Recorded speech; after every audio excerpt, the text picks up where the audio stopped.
जहां से शिवजी का जल बहकर निकल रहा होता है उसको कभी लांगा नहीं जाता। ये शिव पुराण भी कह रही है। कारण हमारे पूर्व में अगर हमने 16 सोमवार का व्रत करा हो, पशुपति व्रत करा हो, सोमवार का व्रत करा हो, प्रदोष का व्रत करा हो, शिवरात्रि का व्रत करा हो, चतुर्थी का व्रत करा हो, हरतालिका तीज का व्रत करा हो, या मंगलवार, बुधवार, शनिवार जो भी व्रत पुरुष या स्त्री जो भी करते हैं, एकादशी आदि, जब हम शंकर भगवान का जल लांघते हैं तो हमारे व्रत का आधा हिस्सा उसी समय समाप्त हो जाता है। जैसे शिव महापुराण की कथा कहती है, जैसे कामरूपेश्वर राजा जो शिवजी की भक्ति करता था, शंकर भगवान का भजन करता था, कामरूपेश्वर, जैसे कामरूपेश्वर राजा जो शिव की भक्ति करता था, उसका एक काम था, ज्यादा काम नहीं करा उसने, केवल एक काम करा, शंकर मंदिर में जाता, पूजन करता, अर्चना करता और एक वृक्ष रोज लगाता। प्रतिदिन का नियम था उसका एक पेड़ लगाना, एक वृक्ष लगाना।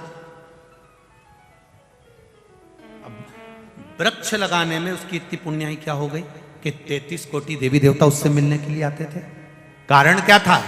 वायु पुराण कहती है, पद्म पुराण कहती है, अग्नि पुराण कहती है और गर्ग संहिता कहती है महाराज कि एक वृक्ष लगाने से 100 गौ माता की सेवा के बराबर और 1000 गाऊ दान के बराबर पुण्य प्राप्त हो जाता है, मात्र एक वृक्ष लगाने से।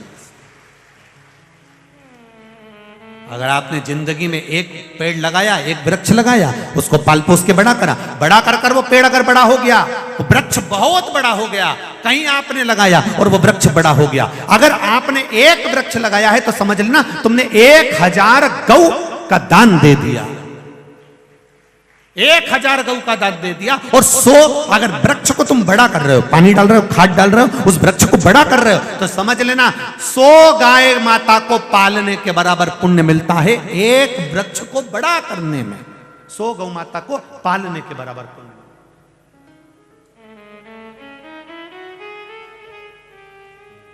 ये राजा कामरूपेश्वर की कथा वर्णन करती। शिव महापुराण में भीमा शंकर की जो कथा आती है उसमें कामरूपेश्वर की कथा आती है।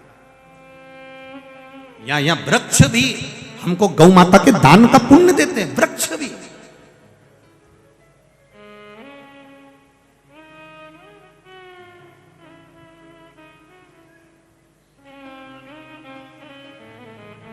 कई लोग कहते हैं गुरुजी कौन सा वृक्ष अच्छा होता है, कौन सा वृक्ष बेकार होता है, हमारे यहाँ पर बहुत सारे पेड़ लगे हैं, हम काट दें। हमने कहा सभी वृक्ष अच्छे होते हैं। कौन सा महाराज ने कहा कि बेकार होता है? पेड़, वृक्ष छाया देने वाला अगर किसी पथिक को छाया दे रहा है तो उससे बढ़िया जिंदगी में कोई सुख नहीं, कोई साधन नहीं। ठीक है?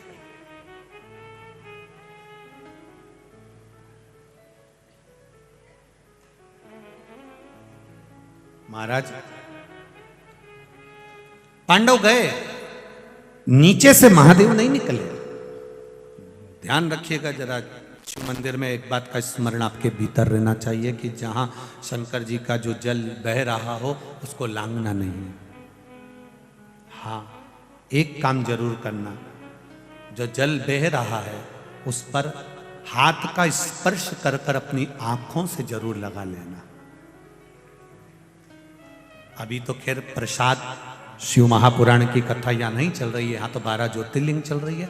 और जब आप 3 तारीख से 9 तारीख तक कथा सुनेंगे, उसमें पहले दिन की जो कथा है 3 तारीख से बड़ौदा से, वो तो 1 बजे से 4 बजे तक आएगी, बाकी की सब 2 बजे से 5 बजे तक रहेगी। उस कथा में आप सुनेंगे तो जो शिवजी पे चढ़ा हुआ जल और पंचामृत जिस ब्राह्मण जिस पात्र में अभिषेक कराते हैं, जिस पात्र में रखते हैं, या जल जहां बहकर जाता है उस तक का महत्व है, उसका भी वर्णन किया गया कि उस जल की कितनी महत्वता, उसका कितना प्रयोग होना चाहिए। ये धतूरा जो है ना, आप लोग शिव जी पे चढ़ा देते हो, एक तिथि, एक दिन शंकर भगवान का ऐसा भी आता है कि धतूरे को तोड़कर चढ़ाया जाता है। कभी भीतर से इसका जो गुर्दा निकाला जाता है वो शिव जी पे समर्पित करा जाता है, और उसका भी स्मरण हमारे यहाँ पर किया गया है। आप कभी काशी जाएं या उज्जैनी जाएं या सोमेश्वर सोमनाथ जाएं या भीमा शंकर जाएं, तो वहाँ पर जब आप धतूरा चढ़ाएंगे तो वहाँ पंडित जी आपका वो धतूरे को तोड़ देंगे, तोड़ने के बाद उसको समर्पित कर। हाँ, उसका भी वर्णन हमारे शास्त्र करते, वो भी हम सुनेंगे उस कथा में 3 से 9 तारीख वाली में, दिसंबर की कथा, बड़ौदा से। महाराज पांडव ने देखा, पर भीम, पांडव गए थे पाप धोने के लिए, भीम गया था महादेव को केवल रिझाने के लिए, उनका दर्शन पाने के लिए। पांव फैलाकर खड़ा है, नीचे से सारे पशु निकल गए, शिव नहीं गए, भगवान शंकर नहीं गए, नंदी के रूप में थे, गिन गए। इसने पहचान लिया ये महादेव है। शंकर भगवान भी जान गए ये मुझे पहचान गया है। शिव जी भागे, जैसे ही भागे एक पर्वत की कंदरा में शंकर भगवान प्रवेश करने लगे। जैसे ही प्रवेश करा, भीम शिव जी पर कूद पड़ा और शिव जी की जो पीठ थी उस भाग को पकड़ लिया भीम।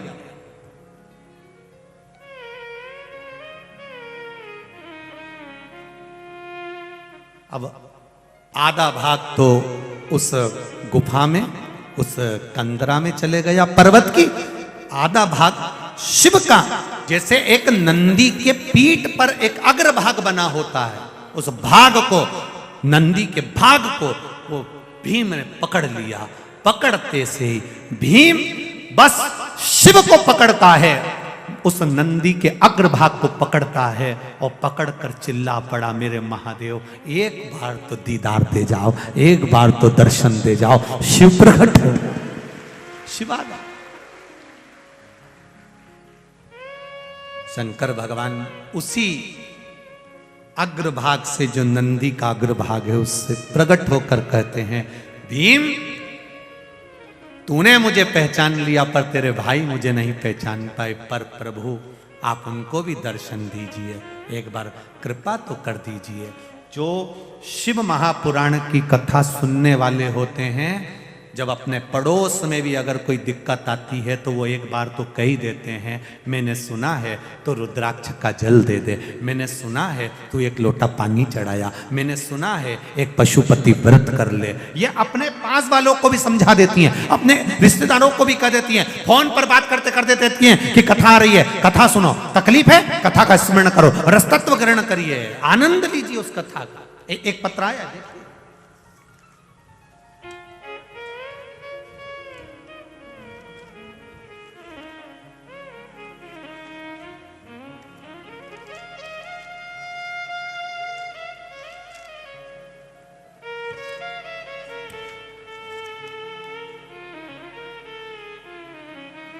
मेरा नाम घनश्याम पवार है, मैं राऊ इंदौर में रहता हूँ गुरुदेव। कहीं बैठे हो घनश्याम जी? आप ही हैं?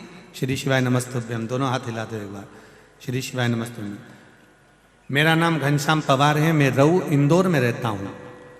आज बाबा की सेवा में लगा हूँ क्योंकि बाबा ने मुझे जीवित दे कर दिया, मेरी जान वापिस बच गई, ये बाबा की कृपा है गुरुदेव। मैं बाबा का क्या वर्णन करूं गुरुदेव। 7 अक्टूबर 2022 को मेरे साथ में हादसा हो गया था। मैं बिजली विभाग में काम करता था और काम करने के लिए डीपी लाइन पर चढ़ना पड़ा। ऊपर चढ़ने के बाद ना जाने कैसे मुझे 11,000 केवी का करंट लग गया और मैं 15 से 20 फुट ऊपर से नीचे गिर गया। मेरा पूरा शरीर धधक रहा था और मैं जमीन पर गिरते से बेहोश हो गया था। शरीर बुरी तरह से जल गया था। फिर मुझे होश नहीं क्या क्या हुआ, फिर मुझे अस्पताल ले जाया गया।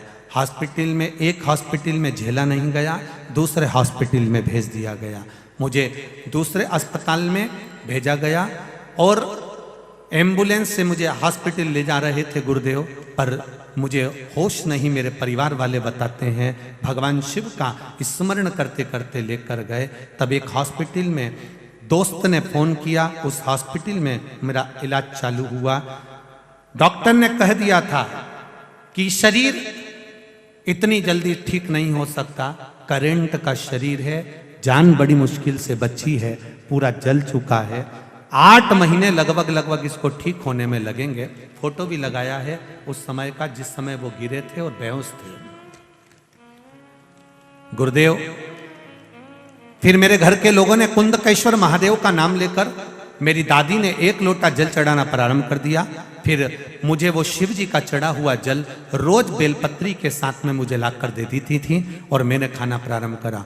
डॉक्टरों ने महीने का टाइम दिया था गुरुदेव, 1 महीने में मेरे भोलेनाथ ने मुझे खड़ा कर दिया और आज भी मैं पूरी के पूरी तरह से अच्छा हूं और कथा में सेवा देने के लिए यहाँ पर बाबा की सेवा में आया हूं, जिससे बाबा ने मुझे बचाया। एक बार दोनों हाथ हिला दीजिए। श्री शिवाय नमस्तुभ्यं। ये शिव है, ओ घड़ी उसकी कृपा पर तेरी कृपा बिना न हिले एक भी अणु, लेते हैं श्वास तेरी कृपा से तनु। बखान क्या करूं मैं राखों के ढेर का, चपटी भभूत में खजाना शिव कृपा। शिव क्यों?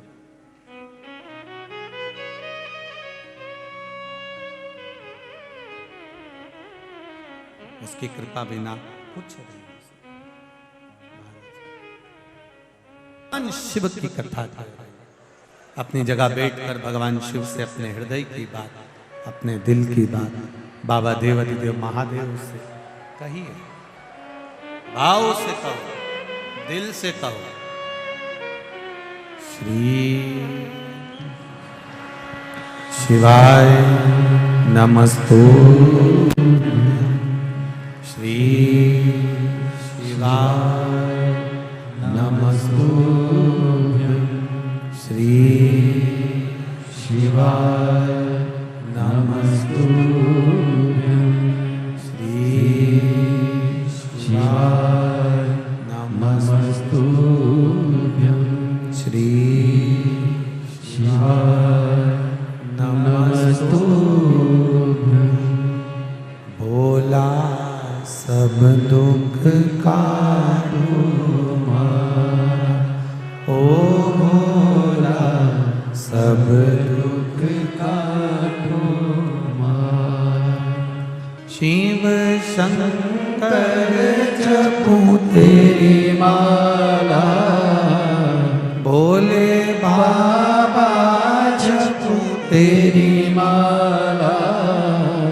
भोला सब दुख काटो मारा, ओ भोला सब दुख काटो मारा। शिव कथा कर रही है, भगवान शंकर का चरित्र कथा है। भगवान शिव केदारेश्वर के रूप में वहां पर विराजमान हुए हैं। केदारनाथ जी का जो भाग है वो भगवान शिव का ही नंदीश्वर भाग वहां विराजमान। आगे वर्णन आता है, एक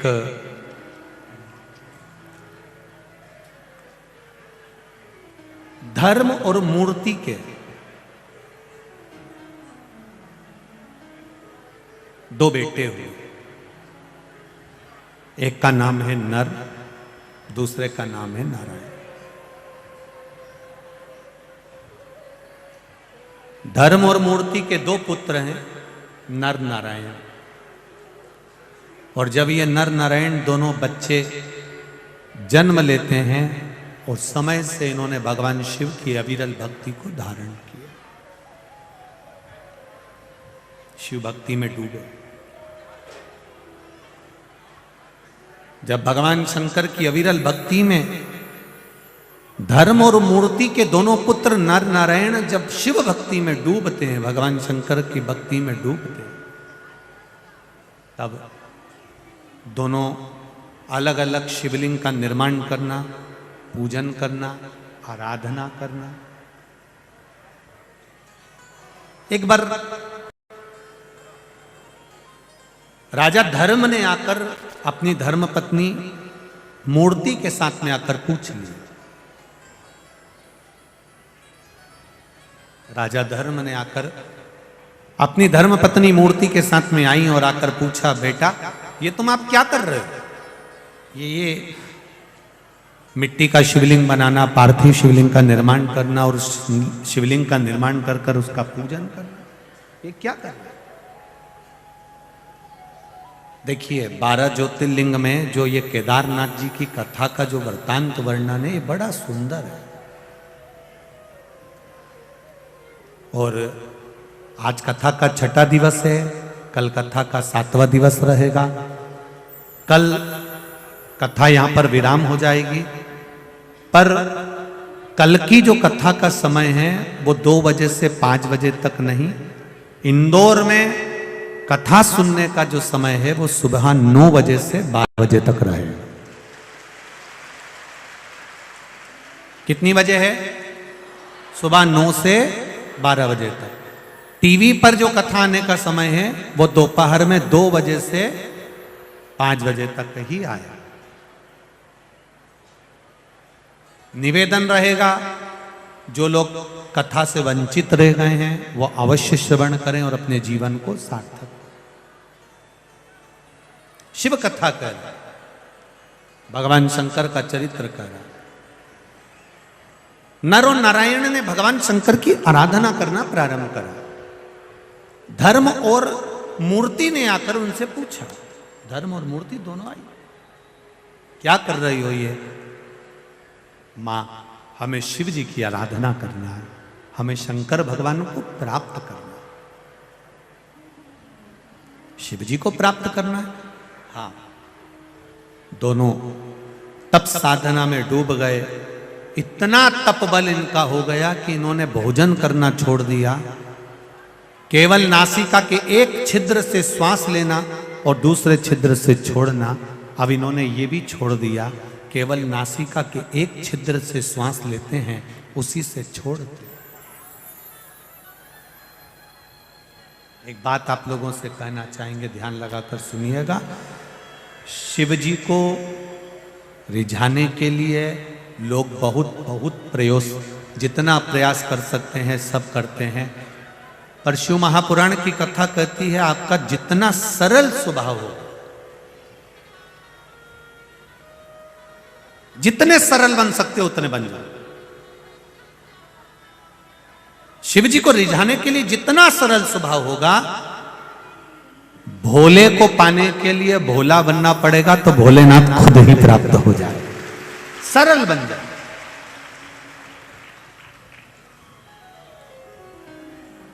जितने सरल बन सकते हो उतने बन जाए। महाराज नर नारायण ने तप किया, शिव जी प्रकट हो गए और भगवान शंकर प्रकट होकर उसी समय पर सम्मुख में आकर खड़े होकर कहते हैं, नर नारायण मांगो तुमको क्या चाहिए। कहा, प्रभु कृपा करिए दातार, बस आप इस पर्वत पर रहें, यहां विराजमान रहें, जो आपका दर्शन करने आए उसकी मनवांछित फल की प्राप्ति हो। शिव जी नर नारायण पर्वत का भाव जानकर उसी पर केदारेश्वर के रूप में विराजमान। फिर जो वर्णन आया है केदारनाथ जी की, ये 2 कथा के बाद में जो तीसरी कथा केदारनाथ ज्योतिर्लिंग की आई है, वो कथा कहती है महाराज, तारकासुर का संहार श्री कार्तिकेय बाबा ने कर दिया।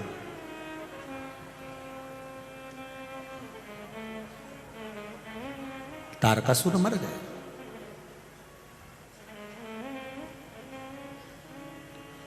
एक बात बहुत अच्छे से समझिएगा जरा, भगवान कृष्ण ने जितनों को भी मारा वो मरे, राम जी ने जितनों को मारा वो मरे, नारायण ने मेरे जितनों को मारा वो मरे, पर मेरे देव अधिदेव महादेव ने जितनों को भी मारा वो मरने के बाद भस्म हो गए, और भस्म होने के बाद उनकी भस्मी मेरे महादेव पर चढ़ गई, मेरे शिव पर चढ़ गई।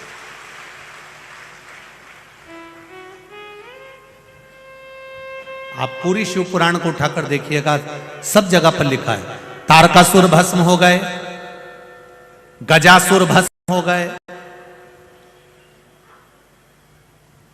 भस्मासुर भस्म हो गए। आप जितने भी शंकर भगवान आप देखेंगे, जिसको शिव जी की साक्षीता मिली है वो भस्म हुआ और शिव पर ही उसकी भस्म चढ़ गई।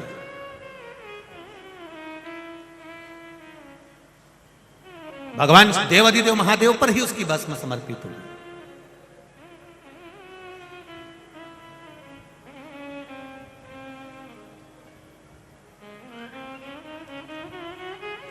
कई लोग कहते हैं महाराज जी कोई मर जाता है ना तो उसको कंधे पर रखकर राम नाम सत्य बोलते बोलते शमशान तक लेकर जाते हैं, उसकी आखिरी मंजिल तक हम उसको छोड़कर आते हैं। पर शिव महापुराण की कथा थोड़ा उल्टा कह रही है।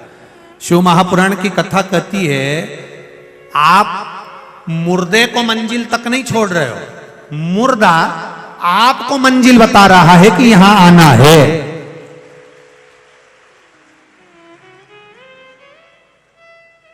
वो मुर्दा आपको मंजिल बता रहा है कि मत बुरे कर्म कर बंदे वरना पछताएगा, भगवान की आंखों से तू बच नहीं पाएगा, तू बच नहीं पाएगा।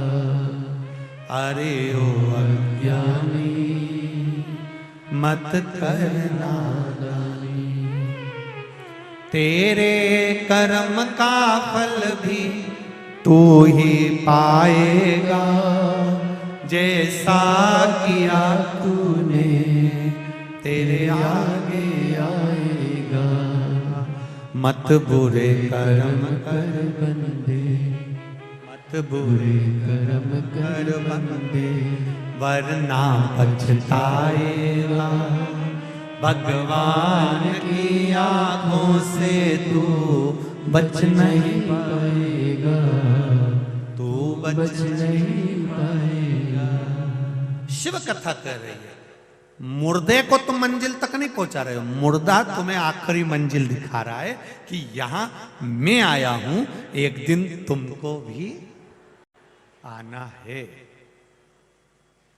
जैसे मैं बंध कर आया, सबको मालूम है कि यह मर गया, नहीं उठेगा, फिर भी कितना डर है कि अर्थी पे रख कर भी जम के खींच खींच के बांध रहा है, और बांधने वाले भी एक्सपर्ट हर समाज में मिल जाएंगे, ज्ञान देने के लिए खड़े रहेंगे। अच्छे से बांधो,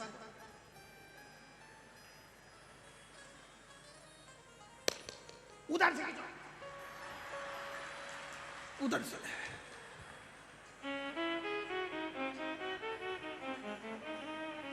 और जम के खींचो। मुर्दा भी सोच रहा मर गया हूं, निपट चुका हूं, सौ पड़ा है, इतना मत खींचो, मैं कहीं नहीं जाऊंगा। पर लोगों को लग रहा है भगवान को तो अपनी कुर्सी भरना है, अगर यह भग गया तो दूसरे को ले जाएंगे, उससे अच्छा इसी को छोड़िया, खींच कर बांधा।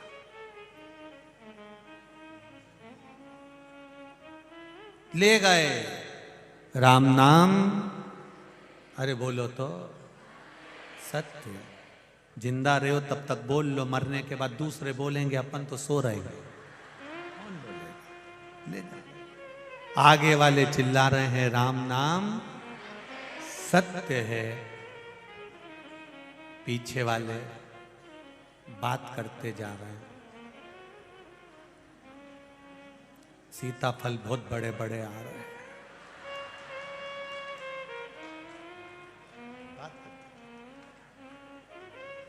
अभी चौराहे पर अपन वहाँ वो वाली कॉलोनी में प्रॉपर्टी का रेट बहुत हो गया है, वहाँ प्लाट लेना मुश्किल पड़ रहा है। अब शमशान जा रहा है कि प्लाट खरीदने जा रहा है, और वहां भी चुप नहीं बैठा है, मुर्दा जल रहा है और इनके गप्पे चल रहा है। वो तो बस नहीं चले इनका, नहीं तो ये वही दाल बाटी सेक के खाते हैं, इनका बस नहीं चले। शिव कथा कर रही है, हम मुर्दे को मंजिल नहीं दे रहे, मुर्दा हमको मंजिल दे रहा।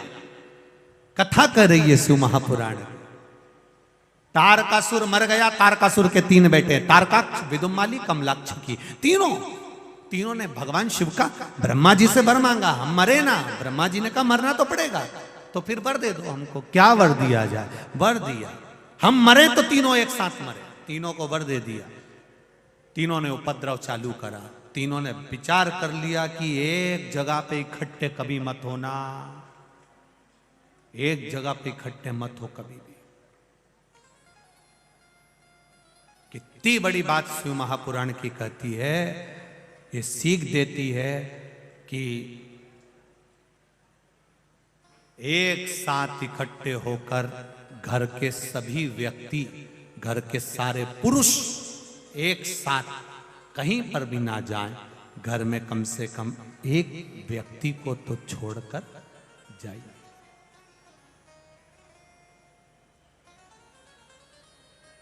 कम से कम घर में एकाध व्यक्ति तो रहे, सब चले, सब पहुंचे, और सब अलग अलग हो गए। उपद्रव मचाया, भगवान शिव जी ने कह दिया 33 कोटि देवी देवता पशु बन जाओ और मैं तुम्हारा पति बनता हूं। मैं नंदी का बड़ा रूप लेकर दौड़ूंगा, भागूंगा, तुम आगे आगे भागना, मैं पीछे पीछे भागूंगा। इन तीनों को इकट्ठा करना, मैं मार दूंगा। तीनों इकट्ठे हो गए, शिव जी नंदी का रूप लेकर आए, उन्होंने सींग के बल पर तारकाक्ष विदुमाली को मार दिया। कमलाक्ष की पीछे से आकर शिव जी का सिर काट दिया, सिर जाकर नेपाल में गिर गया। शंकर भगवान का धड़ भूमि पर गिर गया। जैसी भूमि पर गिरा, शंकर भगवान को लगा ये तीनों अगर आज नहीं मरे तो कभी नहीं मरेंगे। शिव जी ने अपना असली स्वरूप धारण करा, त्रिशूल लेकर तारकाक्ष, विदुमाली और कमलाक्ष की तीनों को समाप्त कर दिया। देवताओं ने जय घोष करी, बोल पशुपतिनाथ भगवान की। नेपाल में जाकर वो शीश गिरता है और भगवान पशुपतिनाथ के रूप में विद्यमान होते हैं। धड़ केदारेश्वर के रूप में विद्यमान होता है, विराजमान होता है। बोल केदारनाथ भगवान की जय। भगवान का सुंदर शिव महापुराण में पाशुपत्य अस्त्र, पाशुपत्य व्रत का वर्णन आता है, और भगवान पशुपति व्रत का जो विधान कहा गया है महाराज भगवान शंकर का, ये 5 सोमवार का व्रत होता है। इस 5 सोमवार के व्रत में अगर पुरुष और स्त्री, पति और पत्नी दोनों साथ में व्रत कर रहे हैं तो थालियां अलग अलग लगेंगी, प्रसाद अलग अलग जाएगा, दिया अलग अलग जाएगा। प्रसाद बनने का जो पात्र भी होता है, कढ़ाई, उसमें अगर हलवा बना रहे हो या सामान बना रहे हो, एक साथ नहीं बनेगा, दोनों थाली का अलग अलग बनेगा। पहले एक थाली का प्रसाद बन जाएगा, फिर दूसरी थाली का प्रसाद बनेगा। एक साथ आटा सेक कर रखा भी नहीं जाता और एक साथ 2 भाग करे भी नहीं जाते। अगर तुमने सोच लिया कि पति भी व्रत कर रहे हैं, उनकी थाली का भी एक साथ सेक लो, तो नहीं, फिर वो 2 हिस्से हो गए, वहीं से 2 हिस्से हो गए। बोलो सही है कि गलत है? कढ़ैया में 2 हिस्से हो गए कि पति के लिए भी सेक लेती हूँ, मेरे लिए भी सेक लेती हूँ, लेकर जाएंगे उनकी भी थाली का भी, तो वो फल नहीं प्राप्त होगा, उस व्रत की कोई मान्यता नहीं। शिव पुराण कह रहे हैं प्रसाद तैयार कर कर थाली में 6 दिए रखकर भगवान शंकर का सुबह के समय जब पूजन कर कर आ जाओ, शाम के समय पर प्रसाद का भाग लेकर दिए लेकर जाइए। दिए भूमि पर 6 दिए नीचे रख दीजिए। चाहे तुम दिए मट्टी के ले जाओ, चाहे तुम आटे के ले जाओ, जो तुम्हारा मन करे वैसे दीप भगवान शिव के मंदिर में लेकर जाइए। 6 दिए मंदिर में रखकर प्रसाद के 3 हिस्से कर दीजिए। 3 हिस्से प्रसाद के वहीं भूमि पर रखकर कागज दोना जो भी पात्र लेकर जाते हो उसमें रखकर रखिए, भगवान का पूजन अर्चना करिए। 2 भाग मंदिर में छोड़ दीजिए। 5 दिए, जो 6 दिए रखे हैं उसमें से 5 दिए प्रज्वलित करिए, 5 दियों को जलाइए। छठा दिया जलाना नहीं है पर जमीन पर जरूर रखना है, उसको जलाना नहीं है, उसको जमीन पर जरूर रखना है। ऐसा नहीं कि थाली में रख के वापिस लिया वहां से, जमीन पर रखो, उसको जलाना नहीं है।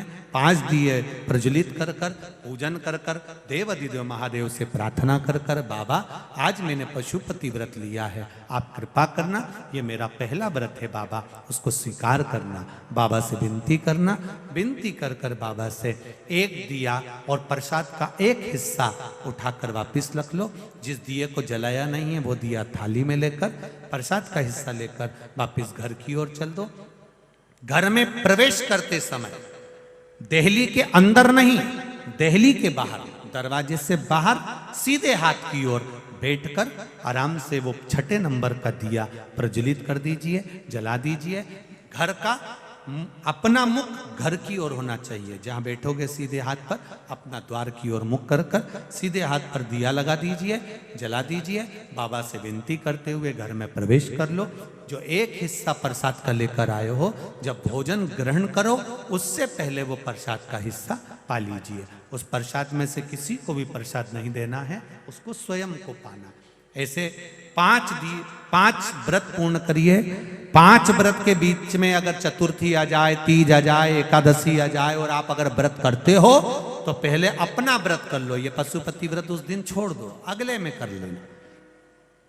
और 5वां व्रत जब रहे तब बाबा की जैसी रोज पूजन करते हो वैसी ही कर कर 5वें व्रत के दिन एक श्रीफल भेंट जो तुमसे बन जाए बाबा के मंदिर में, और 108 या तो चावल का दाना या बेलपत्र या फूल की पंखड़ी या 108 जो भी सामग्री आपको बाबा को देना है वो चढ़ाते हुए वैसा कि वैसे नियम धारण करते हुए फिर प्रसाद का एक हिस्सा लेकर एक दीप लेकर दरवाजे पर लगाकर बड़े आनंद से प्रवेश करो।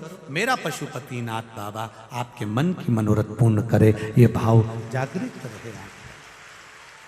शिव जी से निवेदन करते हुए भगवान केदारेश्वर की ये 3 कथा हमारे यहाँ शिव महापुराण में वर्णन आती है। अगला वर्णन आता है महाराज सुंदर आनंद के साथ में भगवान शंकर का भावपूर्ण आनंद के साथ में भीमा शंकर का वर्णन किया गया। भगवान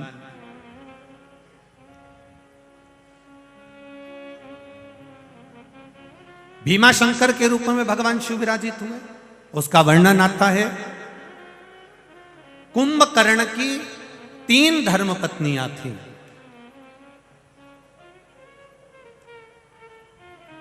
कुंभकर्ण की 3 पत्नियां, पहली है वज्रज्वाला, दूसरी नंबर पर है करकटी और तीसरी नंबर पर है तड़ितमाला। ये कुंभकर्ण की 3 पत्नियां। अब कुंभकर्ण की 3 धर्म पत्नियां, पहले नंबर पर वज्रज्वाला, दूसरे नंबर पर करकटी और तीसरे नंबर पर है तड़ितमाला। एक बात और अच्छे से समझिएगा थोड़ा सा, ये कुंभकर्ण की जो 3 धर्म पत्नियां हैं इसमें वज्रज्वाला ये कुंभकर्ण की ऐसी पत्नी है, जब युद्ध के मैदान में अगर किसी को चोट लगती थी, रावण जब युद्ध लड़ता था और चोट शरीर में लग जाती थी तो वज्रज्वाला केवल अपने मंत्र से हाथ का स्पर्श कर कर उसको ठीक कर देती थी। इतनी विद्या थी वज्रज्वाला के पास। पर समय आया, करकटी के गर्भ से एक बालक ने जन्म लिया जिसका नाम भीम था, जिसका नाम भीम है।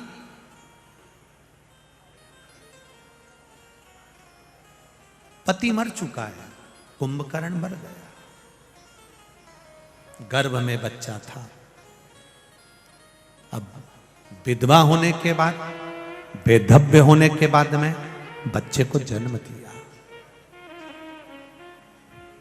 परम पूज्य 1008 श्री बागेश्वर महाराज जी पधार रहे हैं।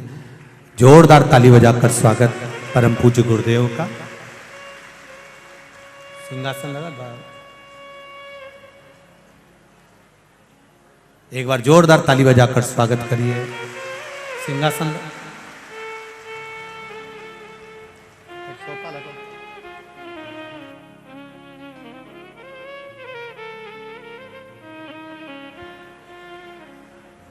वागधीश जी महाराज श्री पधारन, जोरदार ताली बजाकर स्वागत करिए।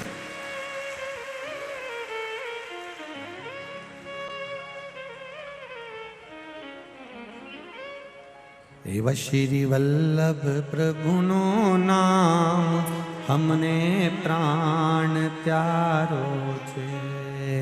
एव श्री वल्लभ प्रभु नो नाम हमने प्राण त्यारो छे।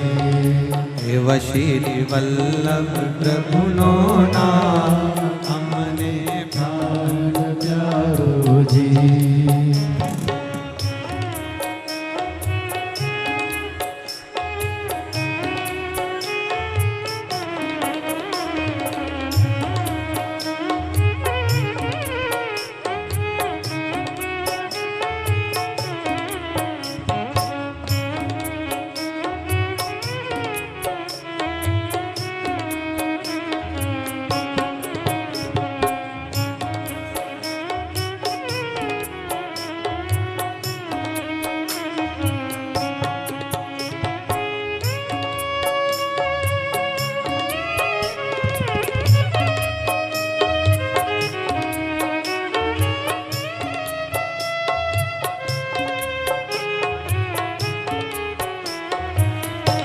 एक बार जोरदार ताली बजाकर परम पूज्य गुरुदेव श्री वागधीश जी महाराज जी के लिए। श्री वल्लभाधीश की जय। हमारी गुरु गादी से आपका आगमन हुआ, गुरु घर से पधारे हैं। एक बार जोरदार ताली बजाकर बहुत बहुत स्वागत करते हुए। कथा चल रही भीमाशंकर की महाराज। संजय भैया से मैं निवेदन करूंगा, आदरणीय वागधीश जी महाराज श्री का माल्यार्पण करके स्वागत करें। संजय भैया जी शुक्ला, विधायक क्षेत्र क्रमांक 1।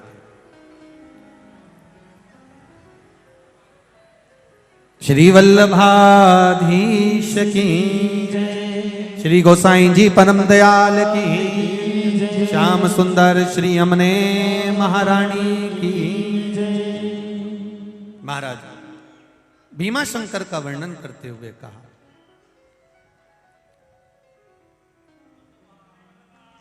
धीश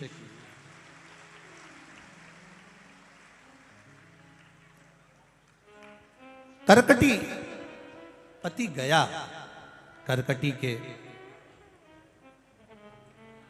गर्भ से बच्चे ने जन्म लिया जिसका नाम भीम हुआ। और बच्चे ने जन्म लिया जिसका नाम भीम हुआ। भीम को माँ ने अपने पास से दूर कर दिया, क्योंकि अगर इसको नजदीक रखूंगी तो उसमें श्रेष्ठता नहीं बनेगी। दूर कर दिया। बच्चा जब दूर गया, उसने एक बार पता करा, ज्ञात हुआ, उसके स्मरण में आया कि मेरी माता ने मुझे दूर कर दिया। भीम एक दिन अपनी माता के पास जाते हैं और भीम ने माता से जाकर निवेदन किया, माता से जाकर प्रार्थना करी, मां मेरे पिता का वध किसने किया? मेरे पिता को मारने वाला है कौन? किसने मेरे पिता का वध कर दिया? तब करकटी के मुख से निकल गया, तुम्हारे पिता को मारने वाला कोई दूसरा नहीं है। तुम्हारे पिता को मारने वाला अगर कोई है तो वो स्वयं देवता है। क्रोध आ गया भीम को, और भीम क्रोध में आकर उसी पल उसी घड़ी ब्रह्मा जी से तप साधना से वर प्राप्त करने चला गया। और जब तप साधना करने के लिए गया भीम, और वर प्राप्त करने के लिए भीम गया, तो उस तप साधना का बल, उस तप साधना का प्रभाव इतना रहा कि स्वयं देव अधिदेव महादेव की आराधना कामरूपेश्वर राजा कर रहे थे और इसने जाकर तलवार उठाकर शिवलिंग को काटना चाहा। जैसे शिवलिंग को काटना चाहा, उसी समय पर, उसी पल भगवान देव अधिदेव महादेव प्रकट हो जाते हैं और शिव जी ने भीम को भस्म करा। यहां शिव भीमा शंकर के रूप में विराजमान हुए। भगवान भीमा शंकर भगवान का स्मरण करते हैं। बोल भीमा शंकर भगवान की जय। शिव पुराण की कथा कर रही है, पांडव विजय प्राप्त कर लेते हैं, उसके बाद भी उनका मन विचलित रहेगा। कहां से मिली यह विचलितता?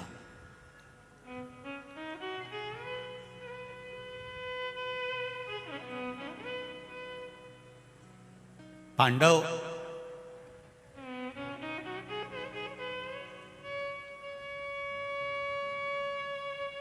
हरिद्वार गए गंगा जी के घाट पर। क्यों जा रहे हैं? तो भगवान कृष्ण ने पूछा पांडवों से, तुम गंगा जी के घाट क्यों जाना चाहते हो? हरिद्वार क्यों जा रहे हो? पांडवों ने कहा, हमारे भाई बंधु हमारे हाथों से मर गए, उसका पाप हमारे माथे पर चढ़ा हुआ है। उस रक्त को धोने के लिए, उस पाप को धोने के लिए हम हरिद्वार जा रहे हैं।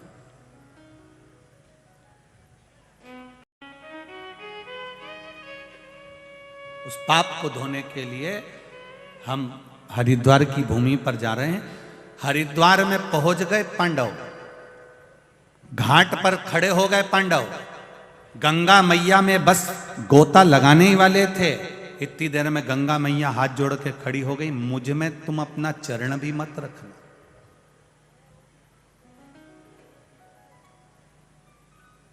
मुझ में तुम अपना चरण भी मत रखना।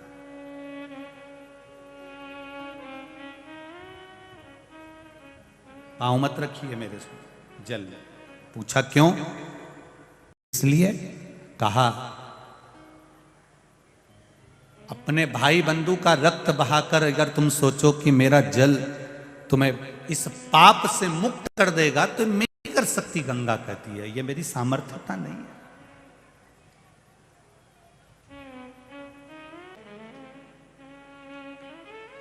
पांडव गए काशी, भगवान काशी से गायब हो गए। किसी ने कहा वो हिमालय पे मिलता है, हिमालय पहुंच गए। वहां पहुंचे तो मालूम पड़ा वहां भी नहीं, और ऊपर पहुंच गए। वहां जाकर मालूम पड़ा बहुत सारे पशु ही पशु, जिसमें भगवान शंकर नंदी बनकर मिल गए। नंदी बनकर भगवान शिव उसमें मिल गए और मिल गए। भीम को शंका हो गई कि महादेव इसी सारे पशुओं में एक मेरा महादेव भी है। ये भीम को शंका हो गई। क्यों? युधिष्ठिर, नकुल, सहदेव, अर्जुन ये सब पाप धोने गए थे, पर भीम शंकर भगवान का मात्र दर्शन करने के लिए गया था कि मुझे शिव एक बार दर्शन दे, मुझे मेरे औघड़ी, मेरे भोलेनाथ एक बार दर्शन दे दें। वो केवल शिव का दर्शन कर ले। सारे पशुओं को भीम ने दोनों पांव फैला के रोक दिए। पशुओं से कहा, यहां से बाहर निकलना है तो इधर से निकल जाओ। दो पांव भीम ने फैलाकर शरीर बढ़ाकर रोका। पांव के नीचे से सारे पशु निकल कर जाने लगे। महादेव जो नंदी के रूप में थे वो नहीं निकले। भीम समझ गया कि यही है, यही पहचान गया कि ये पांव के नीचे से नहीं निकल रहा, तब ये शिव है। पांडवों ने भगवान कृष्ण से कहा, क्या हमें भगवान शिव को देखना है? भगवान कृष्ण ने कहा, उसको देखकर क्या करोगे, उसका भजन कर लो, वही बड़ी बात है। पर युधिष्ठिर नहीं माने ना, भीम नहीं माने, नकुल सहदेव नहीं माने, अर्जुन नहीं माना।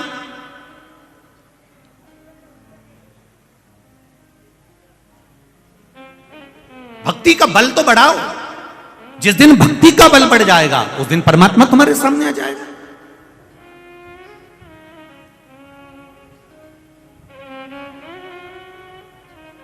ये भक्ति का बल बढ़ता है। इंदौर में बहुत लोग हैं, बहुत, जो कथा करवाना भी चाहते हैं, कथा लेना भी चाहते हैं, पर शिव महापुराण की कथा वहीं पहुंचती है जहां पर भक्ति का बल बढ़ा हुआ होता है, तब कथा मिल पाती है। धन से कभी कथा नहीं हुई, केवल भक्ति के बल पर कथा हुई है, भक्ति के बल पर।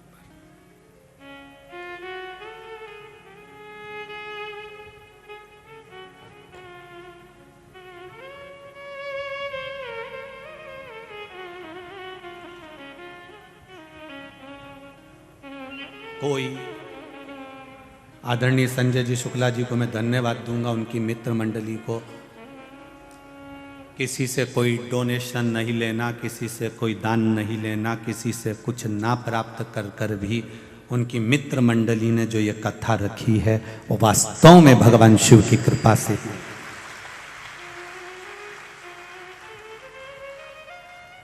भक्ति के बल पर कर वो आएगा। पांडव चले, भगवान कहां मिलेंगे? तो किसी ने कहा वो तो काशी में रहता है, कैलाश पर्वत से काशी में। पांडव काशी चले गए। भगवान ने पार्वती जी से कहा, पार्वती अब मैं यहां नहीं रहूं, मैं तो जाऊं। पार्वती ने पूछा क्यों? बस अब मेरा मन नहीं कर रहा है, क्योंकि ये जो आ रहे हैं अपना पाप धोने के लिए आ रहा है, ये मुझे प्राप्त करने के लिए नहीं आ रहा है। फिर निवेदन है मेरी माताओं से, फिर निवेदन मेरे भाइयों से, शिव मंदिर में, शंकर के मंदिर में, भगवान के दरवाजे पर आप भगवान को प्राप्त करने के लिए जाओ, भगवान की भक्ति पाने के लिए जाओ। जब भगवान तुम्हारा हो जाएगा तो तुम्हें कुछ भी मांगने की जरूरत नहीं पड़ेगी, कुछ भी नहीं। ब्राह्मण क्यों कहते हैं, संत क्यों कहते हैं? ब्राह्मण संत क्यों कहते कि आसन लगाकर बैठो, भगवान के मंदिर में बैठो, सत्संग में बैठो, संकीर्तन में बैठो, कीर्तन में बैठो, भगवत स्मरण में बैठो? क्यों कहते ब्राह्मण, क्यों कहते हैं संत, क्यों कहते हैं? हमारे यहां एक पहले की प्रथा है, मेरी माताओं को, मेरे बुजुर्ग भाइयों को मालूम होगा कि जिसके संतान नहीं होती थी वो गोदी संतान लाता था। बोलो सही है कि गलत है? दूसरे की संतान को लाता था, गोदी में बिठाते थे, गोदी में बिठाते थे। जब गोदी संतान आ जाती थी तो जिसके गोदी में बैठा है उसकी पूरी प्रॉपर्टी उसकी हो जाती। क्या विचार है, सही है कि गलत है? जिसकी गोदी आया है ना छोरा, उसकी जायदाद पूरी उसकी हो गई। अब तो बस गोदी आ गया। अब तुम रोज शंकर जी के मंदिर में जाकर शिव जी के मंदिर में बैठते हो, शिव महापुराण में जाकर बैठते हो, तो तुम शंकर जी की गोदी गए कि नहीं गए?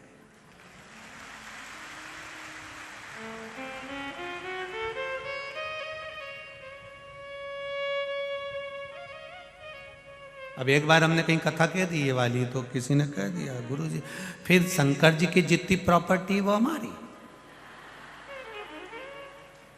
हमने कहा तो काशी का मंदिर, महाकाल राजा का मंदिर सब हमारा।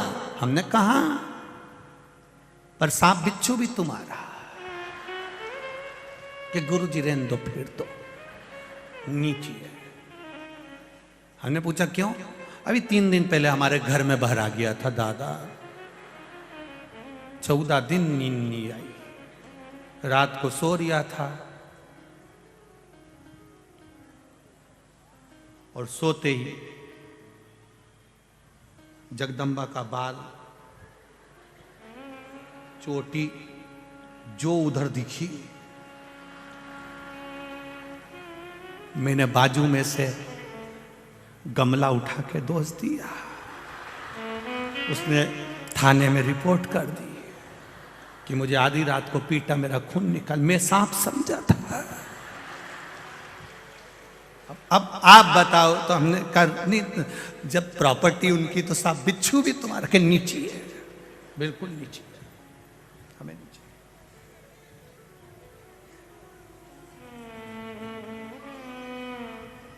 अब उसकी गोद में बैठे हैं हम। शिव महापुराण की कथा, ये कैलाश पर्वत है, शिव जी की गोद है। ये शिव महापुराण की कथा, ये भगवान शंकर की गोद, शिव मंदिर, शिवालय शिव जी की गोद है, जहां बैठते हैं हम जब आसन लगाकर, तो उसकी गोद में बैठते हैं, खाली नहीं छोड़ता।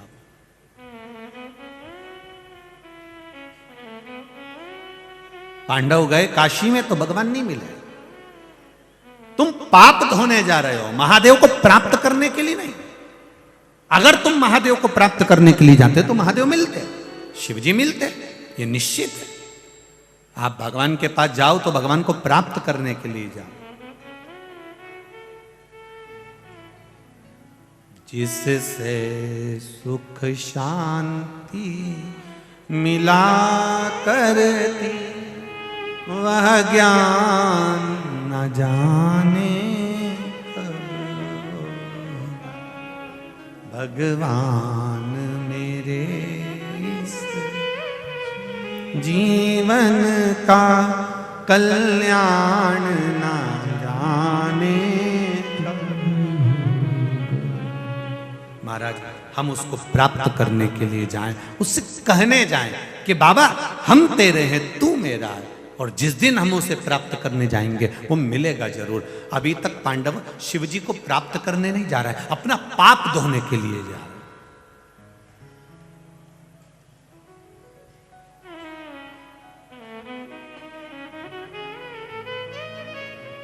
अब एक बात बहुत अच्छे से समझ लीजिए, किसी को जम के थप्पड़ मार दो और सॉरी कह दो तो पाप धुल जाएगा? बोलो, जम के बोलो रे, है नहीं धुलेगा। तूने थप्पड़ मारा है, सॉरी भले कह दिया, पर उस थप्पड़ का जवाब वो भले ना दे, पर वो तो देता ही है, वो देता है। तुमने किसी को गाली दे दी और बाद में चरण पकड़ लिया,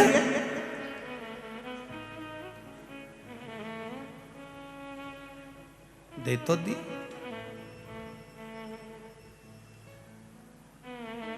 वो शिशुपाल की गालियों का स्मरण करिए, श्रीमद् भागवत में गाली पे गाली दे रहा, गाली पे गाली होप दी उसने, और भगवान भी वहीं खड़े थे और भगवान गिनती लगा रहे 97।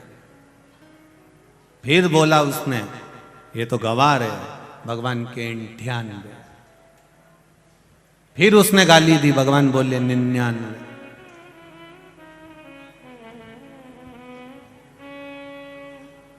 बस उसने जो सो बोली और इन्हें उठाया सुदर्शन और मुंडा काट दिया।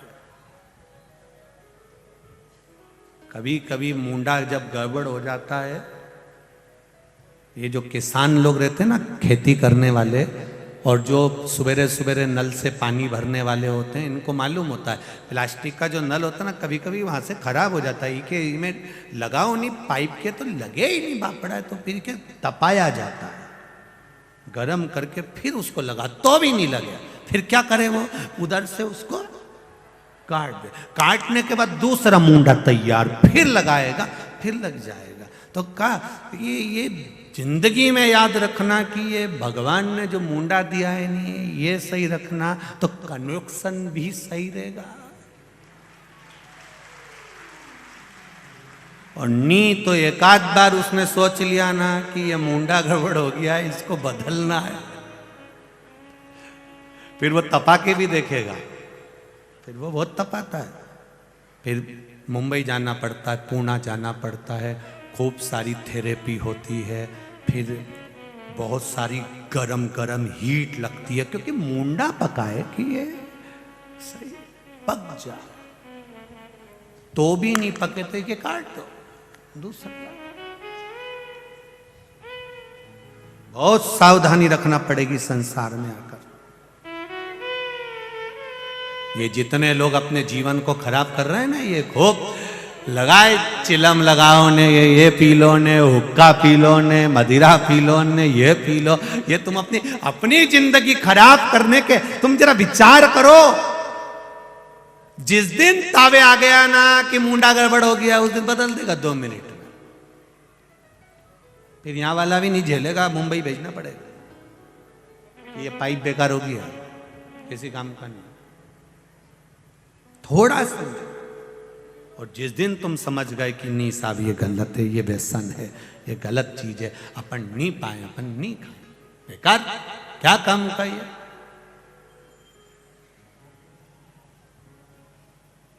कौन पाए फिर उसको।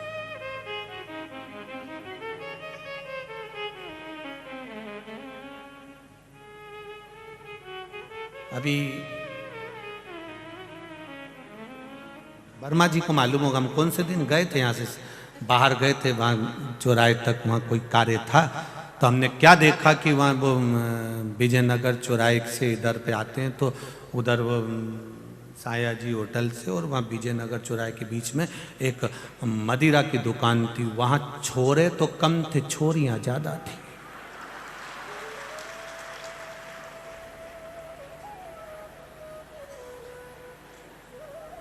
छोड़िए। हमने गाड़ी वालों से कहा थोड़ा सा स्लो चलाइए। वर्मा जी खुद गाड़ी चला रहे थे, स्लो स्लो गाड़ी। हम जहाँ ठहरे हैं वर्मा जी क्या, वहां हमने कहा गाड़ी जरा स्लो चलाइए। आजकल का माहौल खराब हो गया गुरुजी।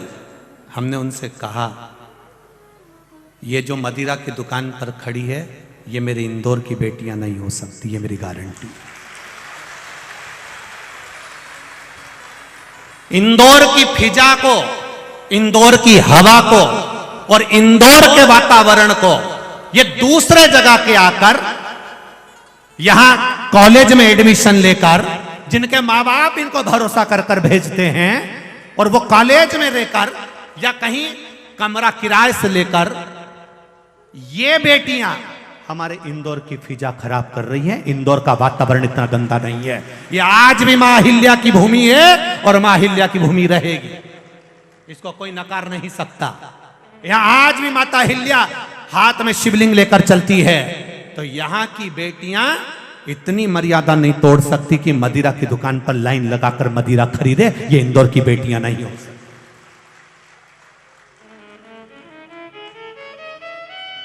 इंदौर की बेटियां तो आज भी कपड़े भी अगर पहन के जाती हैं तो मर्यादित पहनकर जाती हैं, पर इनको चिढ़ाने के लिए जो बाहर की लड़कियां बेटियां आई हैं, वो कपड़े उस तरह के पहनकर जाती हैं कि इन बेटियों को भी कहती हैं कि हम, तुम भी ऐसा पहनो जैसा हम पहन रहे हैं, जैसा हम कर रहे हैं वैसा तुम भी करो। ये मार्ग बता रही है। पर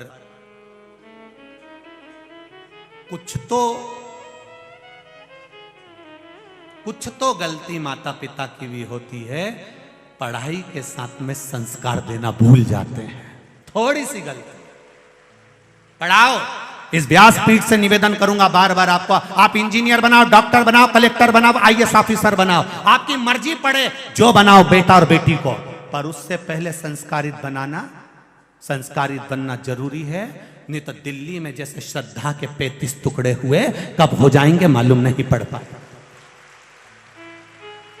संस्कारवान होना चाहिए, और यह माता पिता का क्रम होना चाहिए कि हमारे बच्चों को हम पढ़ने के लिए भेजना है। और केवल बेटियों पर कंट्रोल नहीं, बेटों पर भी होना चाहिए। बच्चों पर कंट्रोल हो। अब कई लोग कहते हैं सुनते ही नहीं हमारी, तो सुनते ही नहीं, तो तुम्हारी औलाद है ना, तुम्हारी नहीं सुने, सुनते ही नहीं।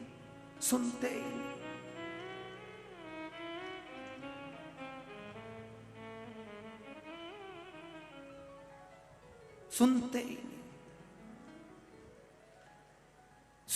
नहीं।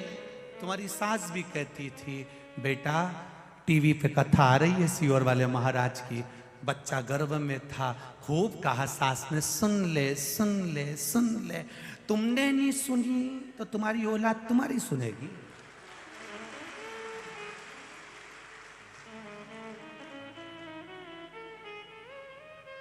डॉक्टर ने कह दिया बेड रेस्ट, पलंग पर पड़ी है दिन भर।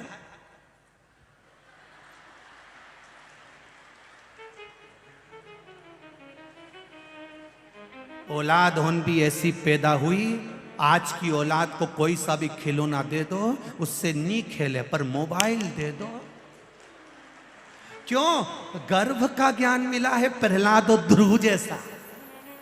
गर्भ का ज्ञान। डॉक्टर ने कह दिया था बेड रेस्ट, उठ भी नहीं सकती है, बड़ी मोबाइल देख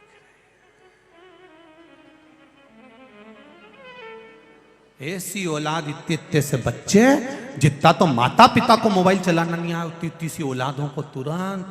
आप देखो ये अभी अभी ये इतने सारे कार्यकर्ता लगे तो वो एसी सही नहीं कर पाया। अभी कहीं का छोटा सा बच्चा कभी बुलाई,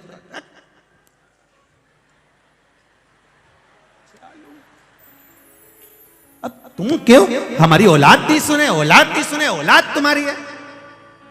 तुमने कितनी शिव पुराण सुनी, तुमने कितनी सास की बात सुनी, तुमने कितना भजन करा।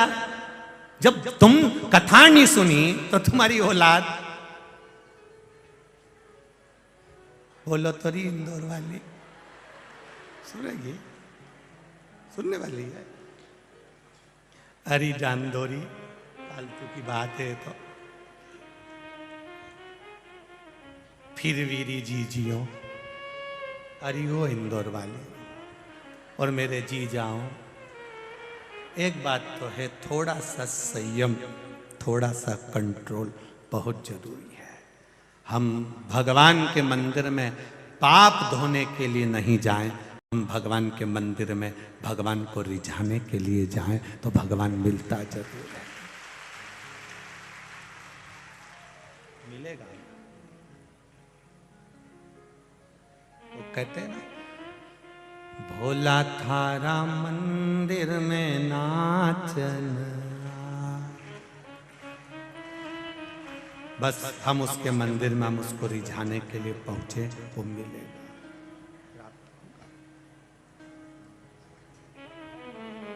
प्राप्त होगा, निश्चित है।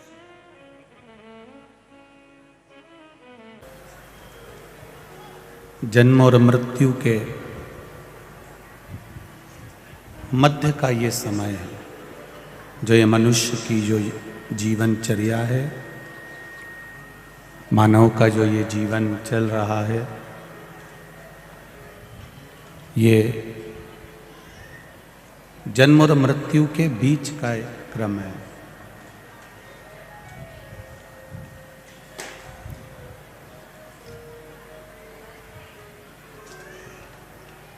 करोड़ों करोड़ों बार भगवान से प्रार्थना कर कर, थोड़ा डीले फीले कम कर बात, करोड़ों करोड़ों बार भगवान से प्रार्थना कर कर ये मानव का शरीर मिला है।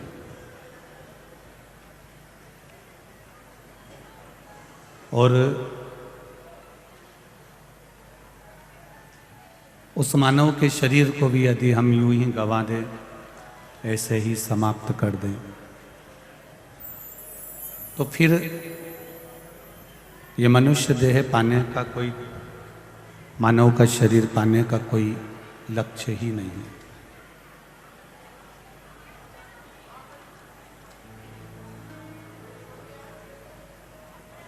कितनी प्रार्थना कर कर, कितनी विनती कर कर, कितना निवेदन कर कर,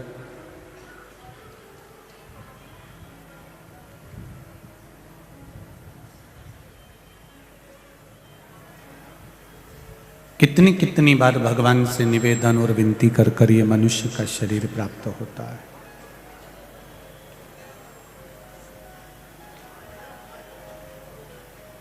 माँ के गर्भ में भी हम उल्टे लटके हुए थे और प्रार्थना कर रहे थे भगवान से कि ये मनुष्य का जो शरीर दिया है, इस माता के गर्भ से, माता की कैद से, इस गर्भ की कैद से हमको बाहर निकाल दो।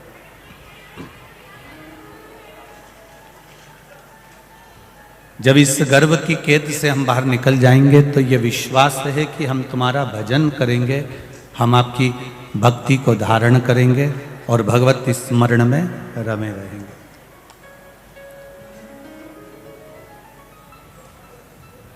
पर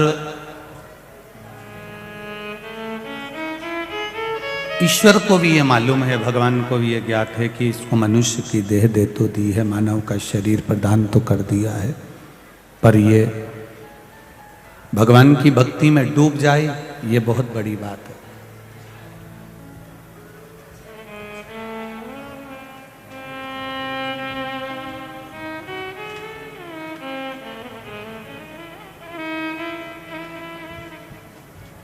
भगवान को झूठा प्रेम, झूठी आसक्ति, झूठा विश्वास, ये परमात्मा को नहीं भाता है।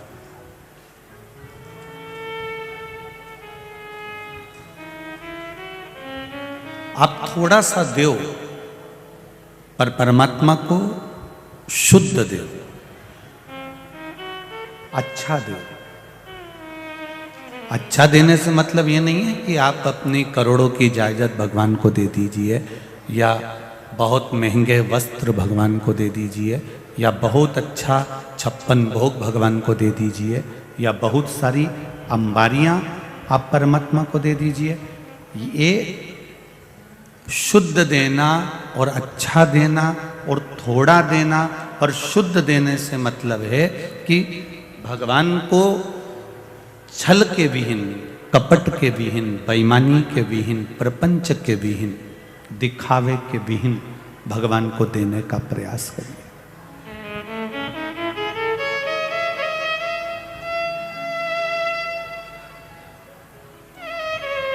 घासलेट का तेल कितने रुपए लीटर मिलता है? अब तो खैर आपने लिया ही नहीं होगा बहुत दिन से, फिर भी किसी को मालूम हो तो बताओ जरा। है 60 रुपए, ठीक है। घासलेट का तेल 60 रुपए लीटर मिलता है। क्या काम आता है? जब लाइट चली जाए तो प्रकाश करने के लिए, उजाला करने के लिए वो काम आता है।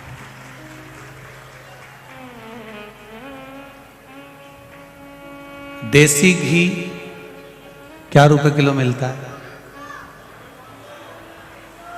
500-600 रुपए किलो, ठीक है। 500 रुपए 600 रुपए किलो। शुद्ध घी लोगे तो 800 तक भी पहुंच जाएगा, ठीक है। 800 रुपए 900 रुपए किलो। अब घी भी क्या करता है? वो भी प्रकाश करता है। तो घासलेट का तेल सस्ता आता है, घी महंगा आता है, उसके बाद भी आज तक किसी ने भगवान के आगे घासलेट के तेल का दिया लगाया? बोलो, जम के बोलो जरा। नहीं लगाया। क्यों नहीं लगाया? क्योंकि उसको मालूम है भगवान को अगर मैंने शुद्ध थोड़ा सा भी केवल बत्ती डुबो कर भी दिया है तो मेरा भोलेनाथ मुझे स्वीकार कर लेगा। ये उसको मालूम है, इसकी निश्चितता।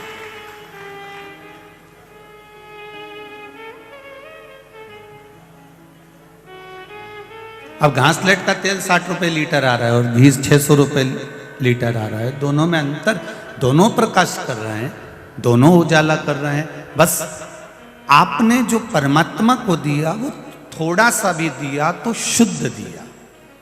और भगवान भी यही कहते हैं कि मुझे शुद्ध घी से तू जैसे दिया लगा रही है, शुद्ध घी से जैसे तू मुझे भज रही है, शुद्ध घी से मेरी पूजन कर रही है, शुद्ध घी से मेरा अभिषेक कर रही है। तो भगवान भी कहते हैं कि तेरा भजन और एक लोटा जल जो तू शिव जी को चढ़ाए उसमें भी तेरी शुद्धता होना चाहिए, उसमें अशुद्धता नहीं।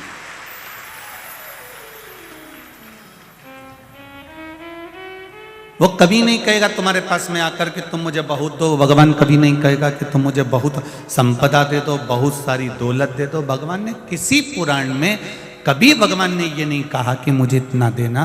भगवान एक बात जरूर कहते हैं कि निर्मल मन सो मोहि पावा और मोहि छल छिद्र कपट ना भावा। मुझे निर्मल मन चाहिए, निर्मल चित्त चाहिए, निर्मल स्वभाव चाहिए।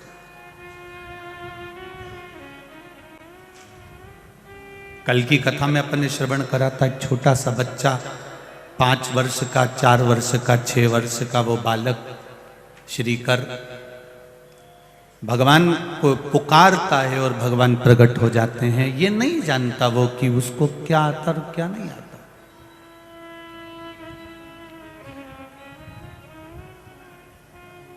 उसको ये ज्ञात नहीं है।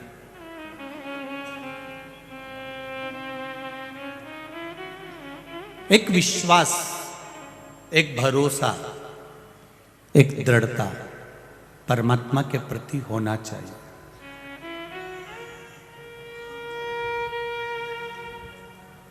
भगवान के प्रति होना चाहिए। कितना विश्वास होगा उस बच्चे का जिसके लिए मेरे कालाधिपति महाकाल प्रकट हो जाते। एक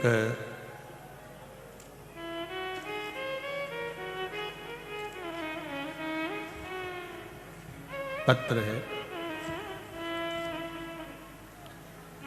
राज तोशनीवाल 235 सोमानी नगर, इंदौर मध्य प्रदेश से हैं। राज तोशनीवाल, कहीं बैठे हो तोशनीवाल जी तो हाथ जरूर हिलाइएगा। राज तोशनीवाल 235 सोमानी नगर, इंदौर मध्य प्रदेश, जिनका मोबाइल नंबर उन्होंने लिखा है। एक लाइन उन्हें बड़ी अच्छी लिखी है, मैं चाहूंगा आस्था वाले उस लाइन को अवश्य दिखाएं। शिव जी के रुद्राक्ष के लिए जिस किसी भी प्रकार की, इस पत्र में जो मैंने लिखा है उसमें पूरा प्रमाण मेरे पास में है। अगर किसी को इसमें शंका होती हो तो मेरा मोबाइल नंबर ऊपर लिखा हुआ है, मुझसे पूछना कि रुद्राक्ष का फल क्या होता है। ये तोशनीवाल जी लिखा है, पत्र में लिखा है। मेरा नाम राज तोशनीवाल है, कहीं तोशनीवाल जी बैठे हो तो हाथ हिलाइएगा। तो मेरा नाम राज तोशनीवाल है। जिसका फोटो भेज रहा हूं ये हमारे मोहल्ले का एक टाइगर, एक कुत्ता है, स्वान है। यह हमारी गली का वहीं पर रहता है, वहीं घूमता है। इसको दिखाई देना बंद हो गया था। डॉक्टर को दिखाया, संपर्क किया, उन्होंने इसको ड्रॉप दिया पर ड्रॉप से भी नहीं दिखा। 2 से 4 दिन और हमने हिम्मत करी पर दिखाई देना नहीं दिया इसको। 1 महीना निकल गया, दिखाई देना बंद रहा। छोटा सा बच्चा कहता है कि सियोर वाला महाराज कहता है कि रुद्राक्ष का पानी शिव जी को चढ़ाकर पीने से सब रोग अच्छा हो जाता है, तो ये कुत्ता को क्यों नहीं लगा देते। वहीं से सब्जी बेचने वाली एक मैया जा रही थी ठेले को लेकर। उसने कहा कि मेरे पास में रुद्राक्ष है, मैंने ठेले में भी रख रखा है। उसने ठेले में से रुद्राक्ष दिया, उस रुद्राक्ष को पानी में गलाया, शिव जी को चढ़ाया और वो पानी उसकी आंखों पर मारना प्रारंभ करा। गुरुजी, जो 6 महीने से कुत्ता नहीं देख पा रहा था, वो कुत्ते की आंखें वापिस आ गई। दोनों फोटो लगा रहा हूं, जब कुत्ता अंधा था उसका भी फोटो लगा रहा हूं और जब कुत्ते की आंख वापिस आई उसका भी फोटो लगा रहा हूं। आप दोनों फोटो आस्था चैनल के माध्यम से देखें। पहले आंख नहीं है कुत्ते की तब का फोटो, और जब कुत्ते की आंख वापिस आ गई तब का फोटो, दोनों तोशनीवाल जी लगा। शिव कृपा, शंकर की उदारता और आपका विश्वास, आपकी दृढ़ता, आपका भरोसा।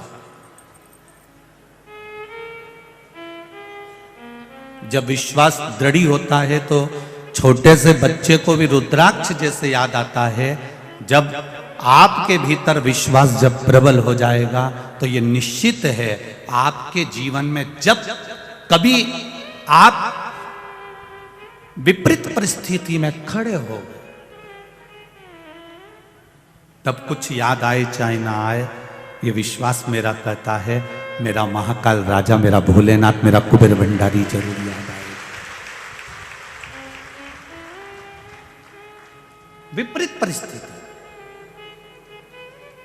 और ये विश्वास ही है।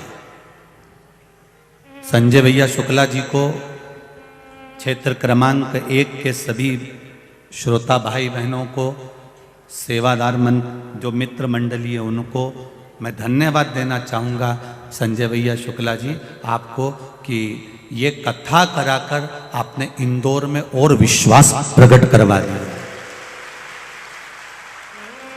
और विश्वास प्रबल करा दिया। ये विश्वास ही तो है जो आप लोग इतनी रोडों पर चारों तरफ बैठे हुए हो और किसी किसी ने तो अपनी अपनी छतों पर टेंट सीलिंग तक लगवा दी है और लोग उनकी छतों पर बैठे हुए हैं, कोई दीवालों पर चढ़ चढ़ कर बैठे हुए हैं, कोई टान पर बैठे हुए हैं, कोई कहीं। जरा नज़ारा शायद इंदौर के इतिहास में ये नज़ारा वापस देखने को नहीं मिल सकता। इतना भाव और इतना विश्वास, इतना भरोसा, इतनी दृढ़ता शायद देखने को नहीं मिल सकता। ये विश्वास है, ये भरोसा, ये दृढ़ता है आपकी। और क्या चाहिए भगवान को? परमात्मा को चाहिए तो चाहिए क्या? भगवान को अगर चाहिए तो केवल निर्मल मन सो मुहि पावा। मुझे निर्मल मन के सिवा तुम्हारा ये कपड़ा, तुम्हारा ये जेवर, तुम्हारा ये आभूषण, तुम्हारा ये रतन, तुम्हारी ये माणिक, तुम्हारी ये मोती, तुम्हारा ये सुख, तुम्हारा जो धन, ये सब तुम्हारे पास में रखो। भगवान कहता है कि मेरे पास आना तो जैसे शुद्ध घी का दीपक लेकर आते हो उसी तरह शुद्ध प्रेम लेकर, शुद्ध करुणा लेकर और शुद्ध वात्सल्यता लेकर आना।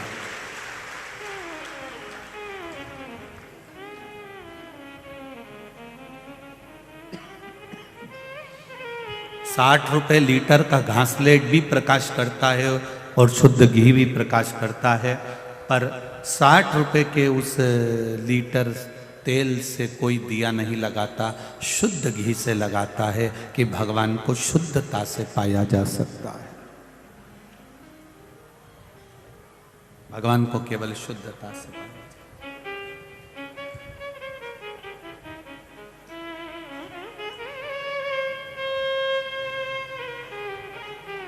बहुत मंदिर, देवालय, तीर्थ आप जाते हैं, नर्मदा जी का स्नान करने भी जाते हैं, माँ छिपरा जी का स्नान करने भी जाते हैं, बहुत तीर्थ, बहुत व्रत, खूब मंदिर, देवालय, सब जगह आप जाते हैं। नर्मदा जी में नहाने के लिए जाते हो तो क्या कर कर जाते हो कि विश्वास है हमारा माई नर्मदा में कि नर्मदा जी में स्नान करेंगे तो हमको पुण्य मिलेगा, डुबकी लगाएंगे तो तर जाएंगे। छिपरा जी में डुबकी लगाएंगे तो तर जाएंगे।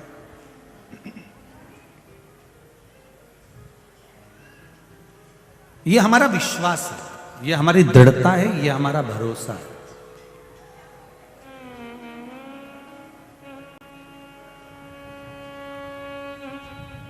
इंदौर में हमने देखा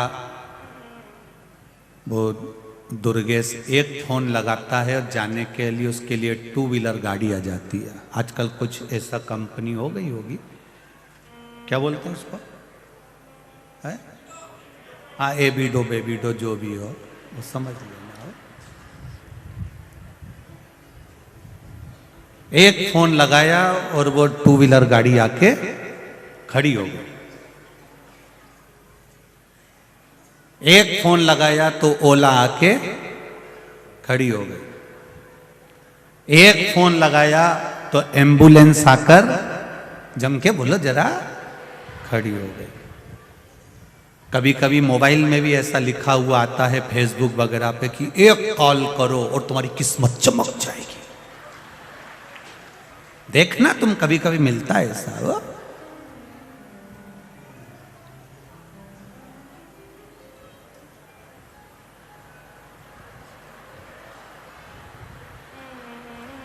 एक फोन, एक कॉल करो,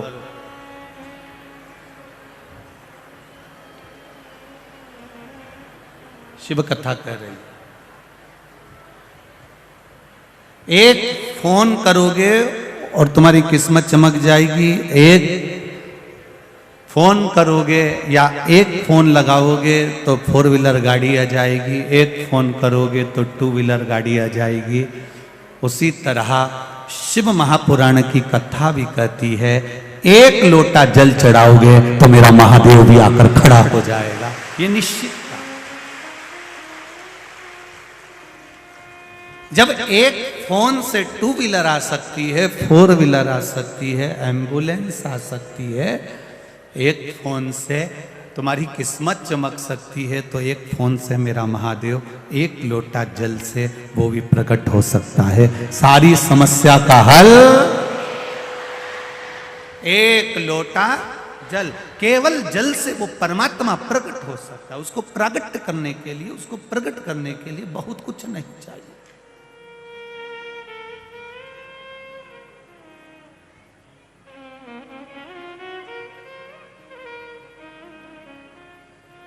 बहुत कुछ उसको नहीं चाहिए। जब से तेरा गुलाम हो गया, खड़े मत होना एक दिन, कोई भी खड़ा होगा। अभी हम भजन नहीं गा रहे कोई हो, तुम्हारे खड़े होने के चक्कर में तो हमको भजन कम करना पड़ता है, क्योंकि लिख लिख के आ जाता है गुरुजी थोड़ा भजन कम गाना। वैसे ही तो हम पूरी कथा में 2 भजन तो गाते ही हैं, एक शुरू में गा दो, एक बाद में गा दो। फिर भी लोगों ने कहा कि गुरुजी भजन मत गाना, तो हमने पूछा किसी से क्यों नहीं गाना? अरे ये सब पीछे वाली आगे आ जाती, आगे वाली पीछे चली जाती, भजन नहीं। ठीक है।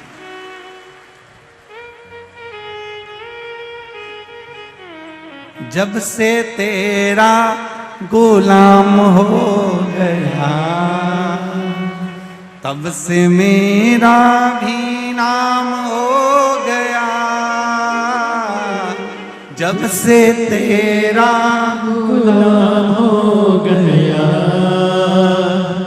तब से मेरा भी नाम हो गया। बराबर चल रहा है ना, इसको एक जगह स्थिर कर दो, नीचे कर दो। वरना औकात क्या थी मेरी, सबसे बढ़िया है सबसे करीब। भोले बाबा तेरी नौकरी, सबसे बढ़िया है सबसे करीब। हम परमात्मा का भजन करें, हम उसकी भक्ति करें, हम उसका स्मरण करें, हम उसका मंत्र जाप करें, हम उसका नाम जाप करें, हम उसका कीर्तन करें, हम उसका गुणगान करें। ये निश्चित है उसका फल हमको मिलेगा, ये निश्चित था।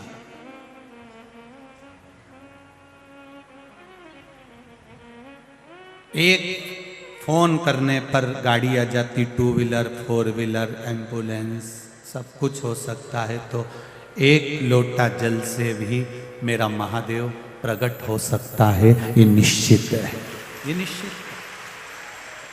तो यही तो विश्वास है आपका। आज जो आप इतनी संख्या में अगर आए हो, रोडों पर बैठकर कथा सुन रहे हो, छतों पर बैठकर कथा सुन रहे हो, गैलरी में बैठकर कथा सुन रहे हो, जहाँ जगह तक नहीं है ऐसी ऐसी जगह बैठकर आप लोग कथा का रसपान कर रहे हो, तो इसमें कोई दिखावा नहीं। इंदौर के भक्त हो आप लोग और इंदौर के श्रोता हो, साधारण नहीं हो आप। बड़े भगवान की कृपा से ये माहिल्या की नगरी में उज्जैन और ओमकारेश्वर के बीच में निवास मिला। ये उसकी कृपा से मिला, साधारण नहीं हो आप। बहुत विश्वास से आप परमात्मा की कथा में पहुंचे हो, तो विश्वास से वो देता भी है, देता है। बस आपका भरोसा दृढ़ होना चाहिए, आपका विश्वास दृढ़ होना चाहिए। और जब भरोसा और विश्वास दोनों दृढ़ हो जाएगा, तो ये निश्चित है मेरा काल अधिपति महाकाल आपको मिल जाएगा। उसमें कोई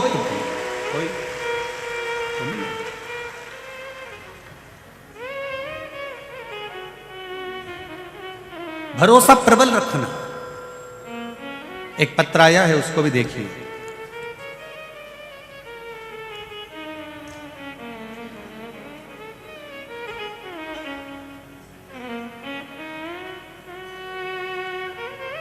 बेटी ने पत्र में लिखा है, न गिनकर देता है न तोल कर देता है, जब भी मेरा महादेव देता है दिल खोल कर देता है।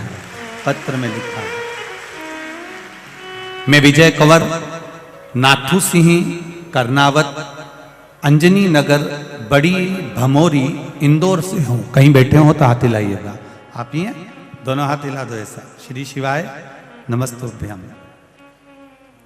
बड़े खुश खुश लग रहे हो, बाबा की कृपा। मेरे दो बेटे हैं गुरुजी। मेरे बड़े बेटे की पुलिस में नौकरी 2009 में पहले ही लग गई थी, बाबा की कृपा से। और मेरा छोटा बेटा कुछ नहीं करता था, उसकी सरकारी नौकरी की इच्छा थी। उसने 2-3 बार पुलिस की परीक्षा दी पर उसका सिलेक्शन नहीं हुआ। 2011 में मेरी नातिन सलोनी ने मुझे शिव महापुराण के बारे में बताया और कहा कि पशुपति नाथ व्रत का नानी जी आप मामोसा की नौकरी के लिए करिए। मैं पहली बार कनकेश्वरी धाम में जो शिव महापुराण की कथा मेंदोला जी ने कराई, मैं वहां गई थी। वहां में उस कथा में बोल कर आई, बाबा सियोर वाला महाराज कहता है कि कथा के पंडाल में जो बोलते हैं बाबा उसको सुनता है। बाबा मेरे बेटे की नौकरी लगा दो। मैंने पशुपति व्रत करना प्रारंभ करा। मेरे बेटे को पूजन करने में शर्म आती थी। हमने घर के बाहर ही मंदिर है, उसके बावजूद भी वहां जल चढ़ाने के लिए उसको लेकर जाती थी। फिर हम सब बेटे को सीहोर लेकर गए। माँ बाबा से प्रार्थना कर कर आए कि बेटे ने पुलिस की परीक्षा देना है, आप कृपा कर दो और उसका सिलेक्शन हो जाए और उसमें वो पास हो जाए। बेटे ने विश्वास कर कर सीहोर गया, कुबेरेश्वर धाम पर भी नमन करा, पशुपति व्रत भी करा, 1 लोटा जल चढ़ाने लगा। और बाबा की कृपा से 1 मार्च 2022 को हम घर के बाहर मंदिर में महाशिवरात्रि की तैयारी कर रहे थे और आप शंकर जी की अभिषेक कराने वाले थे। तभी 7 बजे फोन आ गया कि तुम्हारे बेटे का पुलिस में सिलेक्शन हो गया है। मेरे बेटे का जो पुलिस में सिलेक्शन है उसका फोटो भी भेज रही हूं। और बाबा की कृपा आप सब पर ऐसी ही बाबा की कृपा बनी रहे। ये शिव है, महादेव शिव कृपा देखिए ऐसे। बैठिए। श्री शिवाय नमस्ते। तेरी कृपा बिना न हिले एक भी अणु, लेते हैं श्वास तेरी कृपा से तनु तनु। बखान क्या करूं मैं राखों के ढेर का, चपटी भभूत में खजाना कुबेर का। अब दिल से सुनो कथा।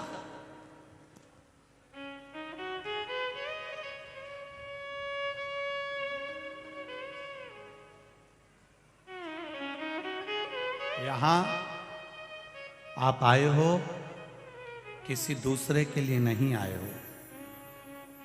यहां अगर आप आए हो तो देवाधिदेव महादेव के लिए आए हो। इसलिए तुम्हारे हर पल हर घड़ी में महादेव तुम्हारे साथ है।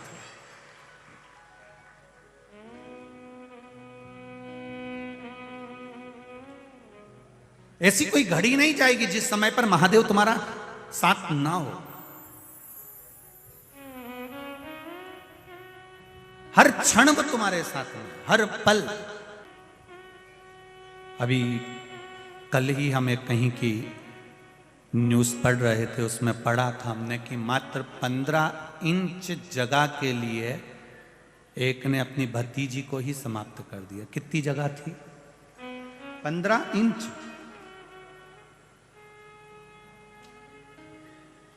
मात्र 15 इंच की प्रॉपर्टी के लिए, मात्र 15 इंच की जगह के लिए,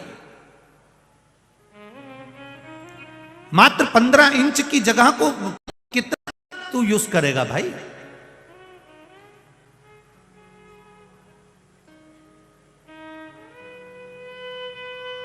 जो गए उनको जरा एक आध बार आपकी पहचान हो उनसे, और उनको लोग अगर आप यहाँ से गए हों और मोबाइल लेके गए हों तो उनको फोन लगा के पूछ लेना कि नाथूलाल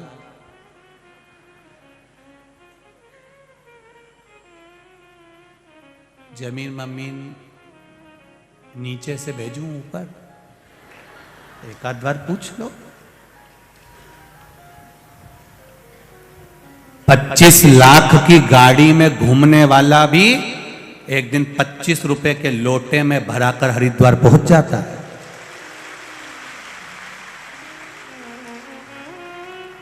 $25 लाख की गाड़ी में भी घूमने वाला, 25 लाख की गाड़ी में भी घूमने वाला एक दिन 25 रुपए के लोटे में भराकर हरिद्वार पहुंच जाता है। आदरणीय पचकुइया वाले महाराज जी पधारे।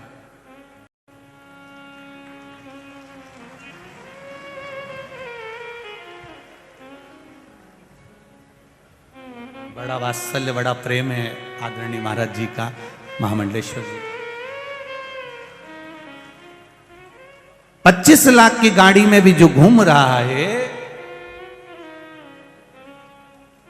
वो भी एक दिन 25 रुपए के लोटे में भराकर हरिद्वार गंगा के घाट पहुंच जाता है।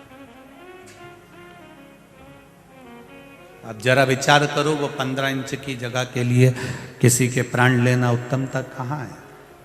पर शिव पुराण यही तो कहती है कि आपका थोड़ी सी देर का क्रोध, थोड़ी सी देर का जो क्रोध है, उस क्रोध पर थोड़ा सा संयम कर लो, बस थोड़ा सा संयम, थोड़ा सा। बैठो दीदी, अभी कथा चालू हुई है, थोड़ा सा कथा विराम की ओर जब लेंगे तब आप लोगों से बात करेंगे। अब केवल 15 इंच की जगह है, केवल 15 इंच, और कितनी देर का क्रोध है वो, थोड़ी सी देर का गुस्सा आया, उसमें तुमने समाप्त कर दिया, क्या रह गया। अब समाप्त कर दिया, 15 इंच जगह मिल भी गई, तेरे बेटों ने उसका भोग भोगा, तू कारागार में पड़ा हुआ है, सुख भोग पाया नहीं भोग पाया।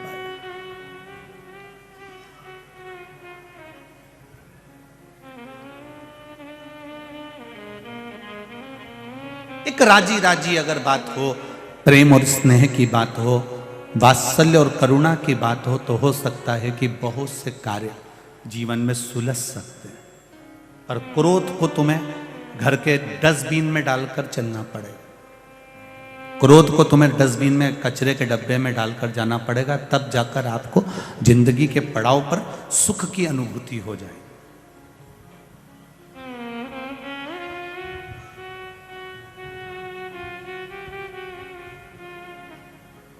पहले के लोग राबड़ी खाते थे, महेरी खाते थे। महेरी जानते हो कि नहीं जानते? जानते हैं ना। राबड़ी खाते थे, महेरी खाते थे। महेरी मतलब वो छाछ में मक्का को डालकर उकाल कर राबड़ी बनाते, महेरी बनाते, ज्वार की महेरी राबड़ी बनाते, फिर उसको ठंडा करते, फिर ठंडा कर कर उसको दूध में मिला के मथ कर फिर उसको गुड़ शक्कर के साथ खाते। पहले के लोग भोजन को भी थोड़ा ठंडा कर कर खाते थे। आज के जमाने में तो बिल्कुल ताता ताता एकदम गर्म चाहिए, एकदम ठंडा हुआ फिर गर्म ला, ठंडा हुआ फिर गर्म ला। अब जब इतना गर्म, और पहले का जो व्यक्ति था वो ठंडा खाकर शांति से, दिमाग से थोड़ा विचार करता था, सोचता था और दिल बड़ा रखता था, इसलिए उसके सामने बहुत समस्या भी आ जाती थी तो उससे निकल कर बाहर चले जाता था, क्योंकि ठंडक था उसके दिमाग में, ठंडकता लगी हुई थी।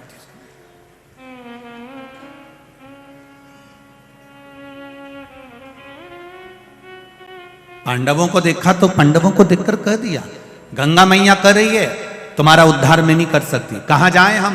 गंगा जी ने कहा मेरा उद्धार अगर महादेव जी ने करा है तो तुम्हारा उद्धार भी महादेव ही करेंगे।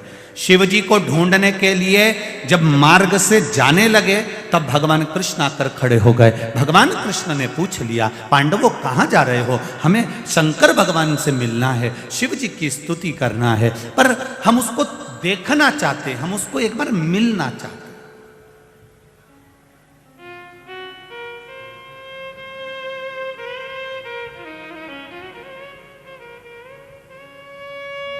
सनातन धर्म को जो लोग तोड़ना चाहते हैं वो नवयुवक लड़का लड़कियों को एक सीख देते हैं।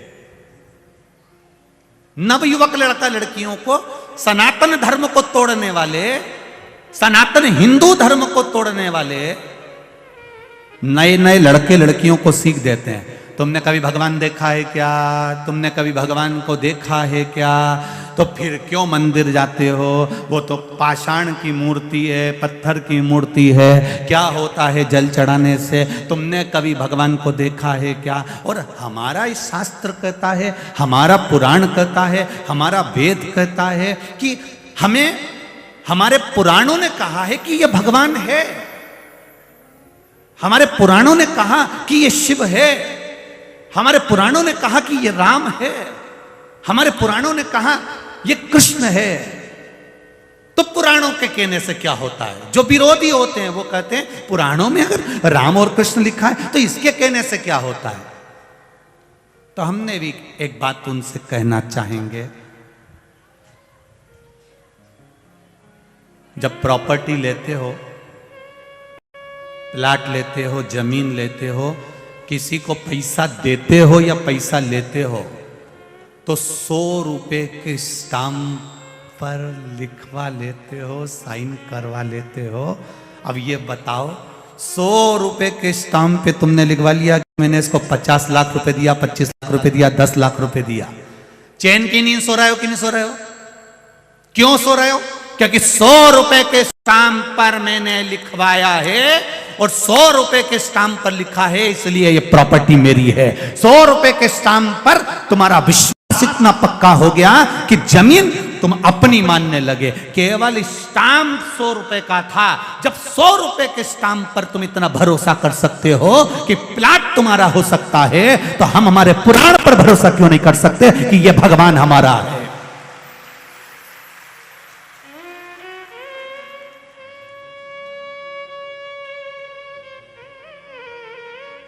सनातन हिंदू धर्म को भटकाने के लिए ये पुराणों में क्या लिखा था? मत कराना एक भी रजिस्ट्री, मत लेना एक भी प्लाट, और प्लाट ले भी ले तो रजिस्ट्री मत कराओ, तब जाने कि तेरा हुआ कि नहीं हुआ। जब 100 रुपए का स्टाम्प तुमको इतना विश्वास दे देता है कि जमीन मेरी हो गई, जमीन प्लाट मेरा हो गया, पैसा मेरा हो गया, सामान मेरा हो गया, गाड़ी मेरी हो गई, 100 रुपए के स्टाम्प पर इतना भरोसा कर लिया कि प्लाट गाड़ी तुम्हारी हो गई, तो हम, हमारी वेद व्यास जी ने जो ये 18 पुराण, 6 शास्त्र, उपनिषेध आदि आदि जो वर्णन किए हैं, इनको कैसे छोड़ दे सनातन धर्म?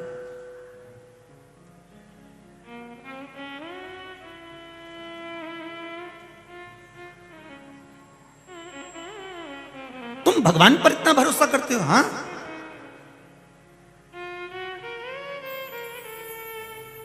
भगवान को देखा है कभी?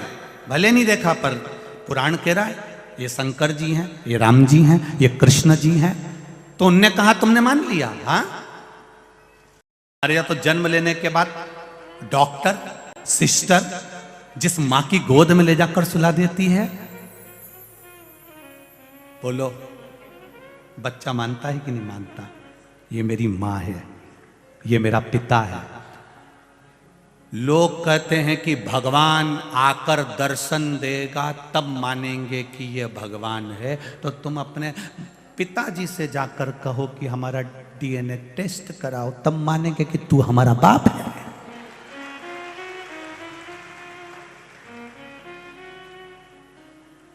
जन्म लिया बच्चा कभी अपने बाप से नहीं कहता, पिता से नहीं कहता कि तुम मेरे पिता नहीं हो। वो विश्वास मानता है कि डॉक्टर ने कहा ये मेरा पिता है, सिस्टर ने कहा ये मेरा पिता है, नर्स ने कहा ये मेरा पिता है, और मेरी माँ की गोद में मुझे लाकर डाल दिया तो ये मेरी माँ है, ये मेरा पिता है। और जिंदगी भर निभाता है, जिंदगी भर कि ये मेरी माँ है, ये मेरा पिता है। विश्वास के बल पर उसकी पूरी जिंदगी निकल जाती है। और आखिरी में क्या होता है कि जिसको इसने पिता माना वो ही पिता अपनी पूरी चेन, अंगूठी, जमीन, गाड़ी, बंगला सब देकर चले जाता है। उसी तरह वेदव्यास जी कहते हैं उसको पिता मानो तो एक ना एक दिन वो भी तुम्हें संभाल कर सब प्रदान कर। हम दुनिया के भ्रम में जी रहे हैं।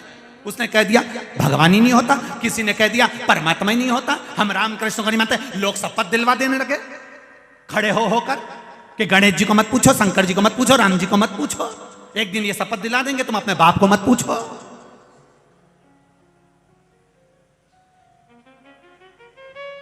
राम, कृष्ण, शिव, ये 33 कोटि देवी देवता हमारे पुराणों में लिखा है।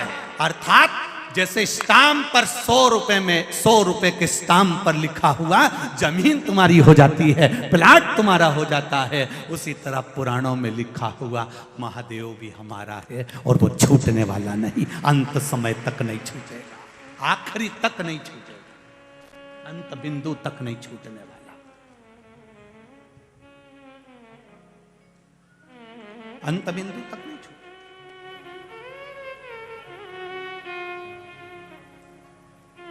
जीजियों, ए इंदौर वाली,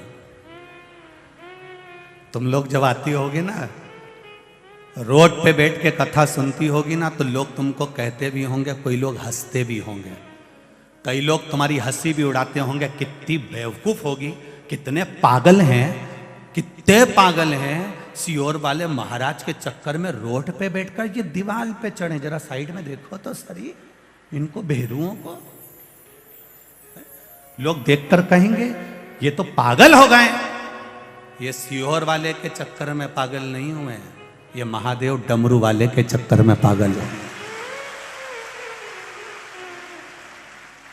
और फिर निवेदन करूंगा, ये दिल एक बार यदि मेरे महाकाल राजा की कथा में लग जाता है तो ये दिल फिर हॉस्पिटल में खुलता नहीं और दूसरी जगह लगता नहीं है, लगता ही नहीं। जिसका यहां लग गया, हाँ कई लोग ऐसे भी आएंगे जो केवल भीड़ देखने आए होंगे, खूब सारे हैं, कमला तो दिख ही नहीं रही।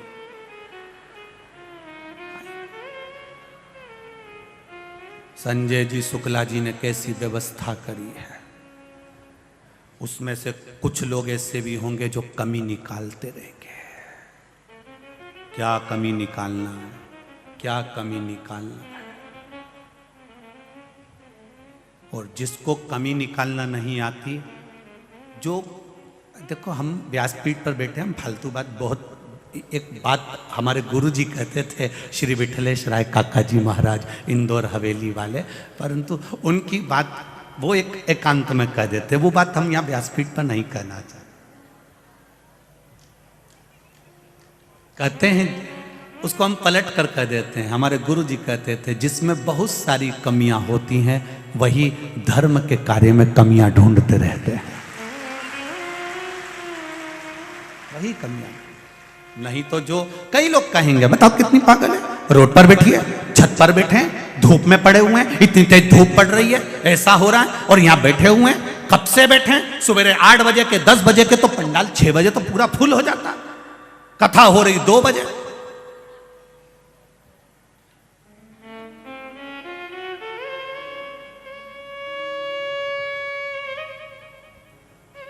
ये तुम्हारी साधना है,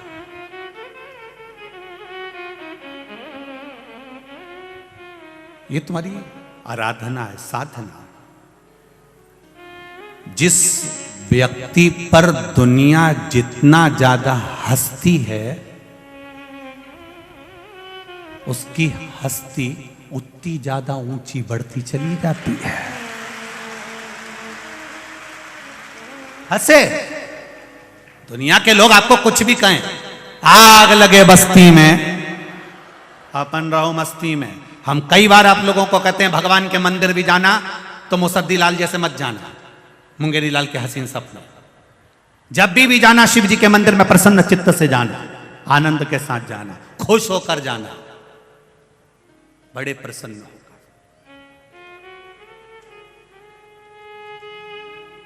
भगवान को भी लगना चाहिए दुख होने के बाद भी इसके चेहरे की चमक कह रही है कि महादेव पर विश्वास है, भरोसा है इसको शंकर भगवान। रिद्धि सिद्धि आ रही हैं, जोरदार ताली बजाकर स्वागत करिए। श्री गणेश जी महाराज का मंगल विवाह संपन्न हो रहा है। रिद्धि सिद्धि भगवान गणेश जी के गले में जयमाला पहनाई है। अब गणेश जी महाराज ने रिद्धि सिद्धि के गले में जयमाला पहनाई।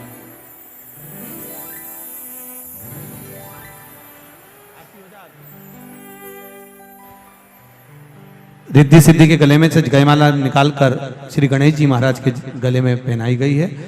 गणेश जी महाराज ने दोनों हस्त कमल रिद्धि सिद्धि के सुंदर कंधे पर हस्त कमल दिया है। जोरदार ताली बजाकर स्वागत करेंगे।